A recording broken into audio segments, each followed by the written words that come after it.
Toucher suffisamment de revenus passifs grâce à ses dividendes en bourse pour avoir une retraite tranquille ou tout simplement devenir rentier est l'objectif de beaucoup d'investisseurs. Pour s'assurer de toucher ce précieux dividende tous les mois, il y a deux approches. La première va être de faire coller à chaque mois les différents calendriers de versement de dividendes. Donc si les entreprises versent un dividende annuel, on va essayer d'en avoir une qui verse son dividende en janvier, février, mars, avril, etc. pour avoir les 12 mois de l'année. Pour les trimestriels, on va essayer encore une fois de faire coller le calendrier de distribution des dividendes afin que tous les mois, on ait des revenus qui tombent. Mais il existe une deuxième technique qui est très peu connue en France étant donné qu'il n'y a aucune entreprise qui colle à ces critères, qui vise tout simplement à investir dans des entreprises qui versent leurs dividendes tous les mois. Et pour ça, on va devoir se diriger en Amérique du Nord pour investir dans des sociétés qui ont un dividende mensuel. Alors reste bien attentif jusqu'à la fin de la vidéo parce que je vais te présenter 5 entreprises qui ont un calendrier de versement de dividendes mensuel. La première entreprise qui verse un dividende mensuel n'est autre que Realty Income. Aujourd'hui, si tu t'intéresses un petit peu à la bourse et aux dividendes, tu connais probablement cette entreprise. C'est une foncière cotée spécialisée dans l'immobilier commercial. Elle a un portefeuille client tellement gros qu'il n'y a pas un client qui représente plus de 3% de ce portefeuille. Si un client a été amené à ne plus payer, il y aurait toujours 97% encore qui seraient là pour payer. Donc c'est quand même assez fabuleux pour une entreprise de ce calibre. On a également une entreprise qui reverse un dividende depuis plus de 54 ans et il est en augmentation tous les ans depuis plus de 28 années consécutives. Donc ça fait un sacré moment qu'il n'y a pas un mois qui a été raté et une année qui n'a pas été augmentée par rapport à l'année précédente. Et ça, c'est en raison dû au management de cette entreprise, à ses décisions stratégiques qui font que les actionnaires sont contents, que l'argent tourne bien et c'est ce qui explique également pourquoi il y a plus de 99% de taux de présence dans les locaux de cette entreprise. En termes de chiffres, on a un Fund from Operation par action qui est en croissance depuis les 10 dernières années, tout comme le chiffre d'affaires qui est passé de 700 millions, un peu plus de 700 millions de dollars en 2013 à plus de 3,5 milliards de dollars en 2023. On a de très belles marges également, ainsi qu'une dette qui est assez bien gérée, étant donné qu'on a eu une augmentation de taux sur les dernières années. Ils ont plutôt préféré demander de l'argent aux actionnaires, quitte à faire baisser légèrement le cours de l'action, plutôt que d'aller s'endetter à des taux très élevés. Et ça reste selon moi une décision stratégique qui va payer au long terme et qui les met dans une position très bonne, surtout par rapport aux autres REIT qu'on peut trouver dans ce domaine. Si tu veux en savoir plus sur cette entreprise, j'ai d'ailleurs préparé une vidéo que tu retrouveras juste au-dessus, dans laquelle je te dévoile mon analyse complète sur cette entreprise ainsi qu'à quel prix il me semble juste d'investir. Tu peux accéder à cette vidéo en cliquant sur la fiche qui apparaît au-dessus de ton écran. La deuxième entreprise reste connue, mais elle est un peu moins que Realty Income. Il s'agit de Main Street Capital et ils font du private equity, donc ils vont se rémunérer sur les prêts qu'ils vont faire avec des taux qui sont relativement élevés en général, ainsi que sur les dividendes et le private equity, donc l'achat et revente d'actions qu'ils auront dans ces business. En termes de chiffres, ça fait plus de 15 ans que le dividende n'a pas été baissé, il a été maintenu pendant la crise de 2008 et ça fait 12 années consécutives qu'on a une augmentation année après année. On a un dividende qui est relativement safe avec seulement 73% de payout ratio, donc c'est bien pour une entreprise de ce style, c'est quelque chose qui est bien. Maintenant, il faut faire attention, dans l'histoire, ce payout ratio tend à être un petit peu élevé à certains moments, jusqu'à les 3-4 dernières années, il était vraiment trop élevé, c'est ce qui fait que cette entreprise ne figurait pas dans beaucoup de portefeuilles. Donc c'est un risque qu'il faut garder en tête. Elle peut avoir tendance à avoir un payout ratio qui va être élevé, ce qui fait que ça va être compliqué pour elle de continuer d'investir en elle-même à cause de ça. Néanmoins, on a quand même d'excellents retours sur capitaux propres pour cette entreprise, un chiffre d'affaires sur les 5 dernières années qui a bien explosé et des bénéfices nets par action qui eux aussi ont bien explosé sur les 5 dernières années. La troisième entreprise a versé un dividende mensuel et Agri Realty. Donc on est encore une fois sur une foncière cotée aux États-Unis avec un rendement d'environ 4,7% à l'heure où je tourne cette vidéo. On a un dividende qui n'a jamais été baissé au cours des 11 dernières années et qui est en croissance consécutive de 10 années. Donc Agri Realty, ils achètent et louent sur du long terme des propriétés commerciales, principalement aux États-Unis. Donc l'avantage qu'a cette entreprise, c'est qu'elle a un portefeuille qui est relativement diversifié. Donc ça c'est bien pour éviter les banqueroutes, pour éviter les défauts de paiement. Ça c'est quelque chose qui est très intéressant. La deuxième chose qui est particulièrement intéressante pour cette entreprise, c'est le Fund from Operation Payout qui est autour de 75%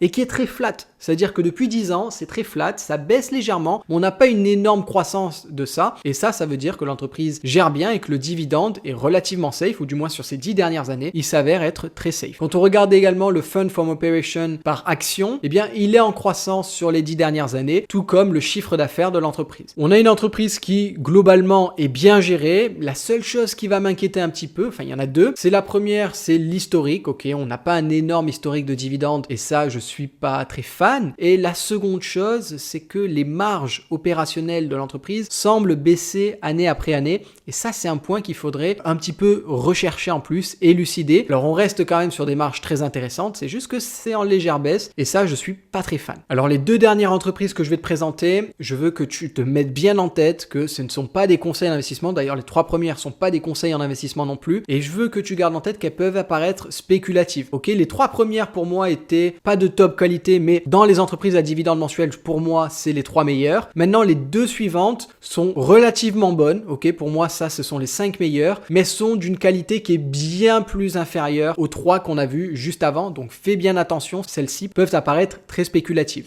Donc la première de ces deux dernières entreprises est Gladstone Land. C'est une REIT encore une fois qui ici va acheter des terres agricoles aux États-Unis pour les louer. Leur différenciation, c'est qu'ils disent qu'ils achètent des terres premium où il y a à chaque fois des sources d'eau, mais les aléas climatiques font que ces terres sont pas si bien exploitées, surtout en Californie, qui peut apporter des problèmes aux fermiers qui voudraient payer leur loyer parce que s'ils n'ont pas la possibilité d'avoir de bonnes récoltes, ça va être compliqué pour eux de faire suffisamment d'argent pour payer les loyers. Donc pour essayer de se couvrir de ça, ils proposent des solutions de paiement qui sont assez flexibles, mais ça reste quand même un domaine où on est très dépendant des aléas climatiques, surtout là où ils ont mis en fait la majorité de leurs terres, qui sont surtout en Californie à l'heure actuelle. Ceci étant dit, on est sur une entreprise qui a de la croissance. Adjusted Fund from Operation par action est en légère croissance sur les 10 dernières années. Le chiffre d'affaires a très bien explosé sur les 10 dernières années, donc ça c'est quand même encourageant. Maintenant, les deux points qui, au-delà des points climatiques qui m'inquiètent un petit peu par rapport à cette entreprise, c'est que le dividende n'a pas été baissé que depuis 8 ans. Donc ça fait 8 ans sans baisse et 8 années d'augmentation consécutive. Donc c'est relativement faible. Alors pour des entreprises françaises, ça peut paraître déjà assez gros, mais pour des entreprises américaines, surtout dans des REIT, je trouve ça relativement faible. Le dernier point qui me bloque un petit peu sur cette entreprise pour la considérer comme un investissement, c'est l'Adjusted Fund from Operation Payout. Ok, donc c'est l'équivalent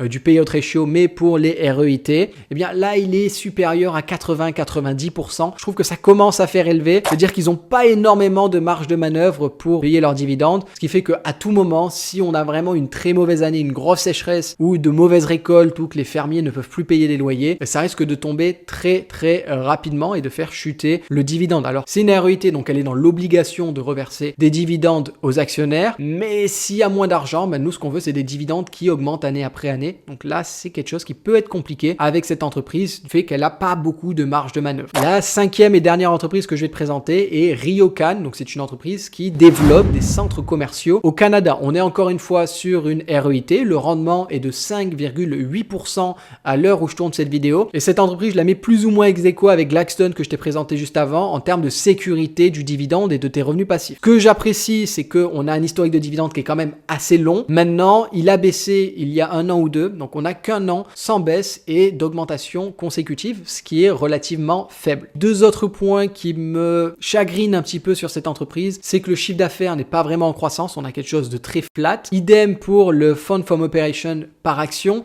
qui est relativement flat aussi et il n'y a pas de croissance. Et moi, j'aime quand il y a de la croissance. Mais d'un autre côté, on n'a pas beaucoup d'actions qui sont émises en plus. Même à certains moments, on est en décroissance, ce qui est assez rare pour une REIT. On a des marges qui sont très stables, au-dessus de 50%. Et ça fait quand même plaisir. Néanmoins, on a quand même une dette que je trouve très élevée. Ok, pour une REIT, la dette, je la trouve très élevée. Je me demande même si ça aurait pas été plus judicieux, au lieu d'avoir toute cette dette, de plutôt demander aux actionnaires de l'argent, donc diluer les actionnaires pour financer les projets. Mais après, ça reste des décisions de management.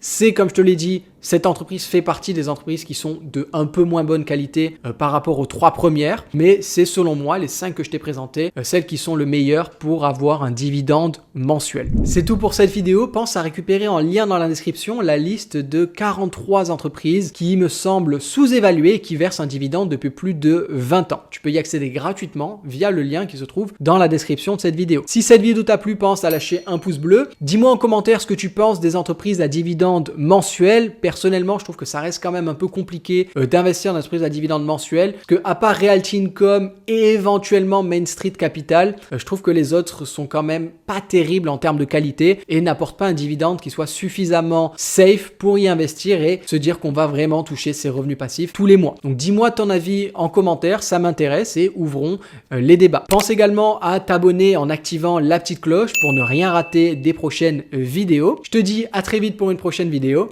Ciao ciao!